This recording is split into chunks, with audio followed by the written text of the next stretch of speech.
फुलेरा गांव के ग्राम पंचायत के चुनाव का फाइनली अब हम मजा उठा पाएंगे, क्योंकि पंचायत का सीजन 4 फाइनली आ चुका है, जहां सीजन 3 के एंड में गोली चलने के साथ ही चुनाव का अनाउंसमेंट किया गया था और एक टीज करके हमको छोड़ दिया गया था। वहीं सीजन 4 में हमें पूरे चुनाव का कांड और उसका नतीजा भी देखने को मिल जाता है। और 8 एपिसोड में ये सीजन आपके सामने बहुत सारी चीजें अलग अलग तरीके से रखता है, जहाँ मेनली ये सीजन 3 के एंड में गोली किसने चलाई थी और चुनाव का आखिर क्या होगा, इन दोनों चीजों के ऊपर ही टिका हुआ है। और कहीं ना कहीं 8 एपिसोड का ये सीजन इन दोनों ही चीजों को बैलेंस करके आपके सामने रखता है, जहां पहले 4 एपिसोड में आप सीजन 3 के आफ्टर मैथ को देखते हो और आखिरी के 4 एपिसोड टोटली फोकस करते हैं चुनाव के ऊपर, जहां पे बन राकस और उसकी गैंग किस तरह से हमारे प्रधान जी और उनकी गैंग का सामना करती है और चुनाव के दौरान कौन कौन से पैतरे एक दूसरे के खिलाफ यूज करते हैं। यही हमें इस सीरीज के अंदर देखने को मिलता है, जो कि इसकी एक हाईलाइट बन सकती थी। अब बन सकती थी ऐसा मैं क्यों बोल रहा हूँ, उसके बारे में आगे डिटेल में बात करेंगे। पर इस सीरीज की जो हाईलाइट है वो इस सीजन में भी बरकरार आपको देखने को मिलेगी, जहाँ पे पहले 4 एपिसोड में जितने भी जोक्स और सिचुएशन आती रहती है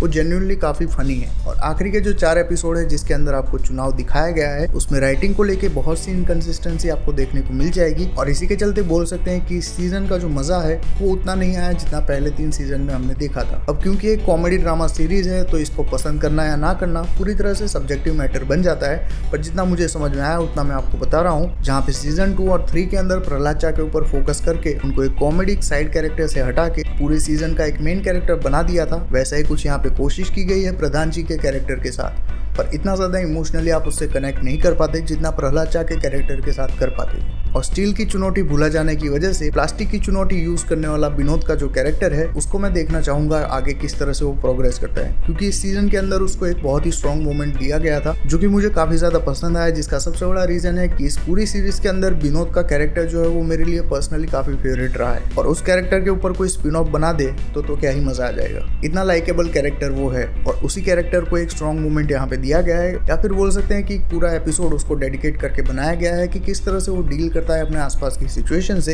वो काफी ज्यादा इंटरेस्टिंग लगा मुझे। और इस सीरीज की जो वर्ल्ड बिल्डिंग है वो हर सीजन के साथ एक्सपेंड होती जा रही है, जहाँ पहले सीजन में हर एपिसोड में एक सिचुएशन और उसका सॉल्यूशन दिखाया जाता था और इसको एक एनेक्डोटल सीरीज की तरह ट्रीट किया जा रहा था। वहीं सेकंड सीजन से इसके वर्ल्ड को एक्सपेंड करके लार्जर स्टोरीज हमारे सामने रखी गई, जिसे इस सीजन के अंदर भी फॉलो किया गया है, जहाँ पे अब तक तो पंचायत की जड़ें विधायक तक ही सीमित थी, पर इस बार वो सांसद तक पहुंच चुकी है, जो कि प्रॉमिस करता है कि इसका जो वर्ल्ड बिल्डिंग है वो आने वाले सीजन में और भी ज्यादा एक्सपेंड होकर हमें देखने को मिलेगा। अब इस सीजन के बारे में कोई भी स्पॉइलर मैं आपको नहीं दूंगा, पर हाँ, सेकंड और थर्ड सीजन की तरह इस सीजन के अंदर भी आपको एक क्लोजर तो मिल ही जाता है, पर साथ ही एक छोटा सा क्लिफ हैंगर भी आपको देखने को मिल जाएगा, जिसके चलते आप सीजन 5 का वेट करोगे। और टेक्निकल पॉइंट्स की तो क्या ही बात करें, जहाँ पे फुलेरा गांव को इतनी अच्छी तरीके से हर सीजन के साथ दिखाया जा रहा है, मानो मन तो करता है कि ऐसे गांव में जाके हम भी सेटल हो जाए। इतने अच्छे लैंडस्केप्स यहाँ पे हमें देखने को मिल जाते हैं, साथ ही परफॉर्मेंस वैसी ही है जैसे पहले की सीजन में आपको देखने को मिलती थी। हाँ, कुछ कैरेक्टर्स यहाँ पे ऐड किए गए हैं तो कुछ कैरेक्टर्स को कम भी दिखाया गया है, जहाँ पे विधायक जी का जो कैरेक्टर था उसको मैंने काफी मिस किया, स्पेशली सीजन 3 के बाद। और इस सीजन में स्टार्टिंग के कुछ एपिसोड में उनकी झलक ही हमें देखने को मिलती है, और उतने कम स्क्रीन टाइम के साथ भी उनके कुछ मेमोरेबल सीन्स आपको देखने को मिल जाते हैं। और जिस तरह सीजन 3 की हाईलाइट बन गया था हिंद का सितारा,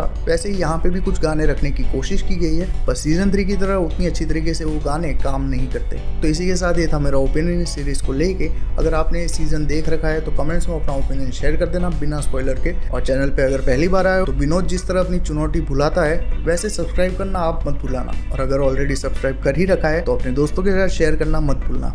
मैं मिलता हूँ इसी तरह के एक और वीडियो में, तब तक कीप बीइंग फिक्शन फैंस।